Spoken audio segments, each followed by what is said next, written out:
படத்தில் இருக்கவங்கள நிறைய பேருக்கு தெரியாது, ஆனால் இந்த பாட்டை நிறைய பேருக்கு தெரியும். பொன் மாலை பொழுது, இது ஒரு பொன் மாலை பொழுது, வானமகள் நாணுகிறாள் அப்படின்னு ஒரு பாட்டு வரும் இல்லையா?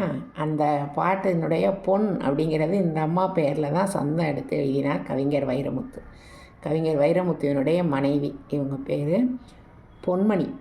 இவங்க பெரிய கவிஞர், பேராசிரியையாக இருந்தாங்க.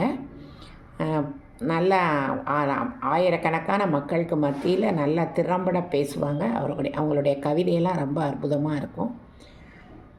நான் எழுத்தை நான் வாசிச்சிருக்கேன். ஆனால் ரொம்ப நாள் கழித்து அவங்கள பார்த்த உடனே எனக்கு ரொம்ப சந்தோஷமாக இருந்துச்சு. பொது வெளியில் அவங்க 2000லேருந்து தான் பார்த்த பேராசிரியர் பணியை விருப்ப ஓய்வு பெற்று அதுக்கப்புறம் அப்படியே சத்யசாயி மேலே அவங்க பெரிய பக்தை ஆகிட்டாங்களாம். இப்போ 100ஆண்டு விழா சத்யசாயி பாபாவுக்கு நடந்தது நவம்பர் 23. அதை வச்சு சக்தி விகடனில் இவங்களை இன்டர்வியூ பண்ணியிருந்தாங்க.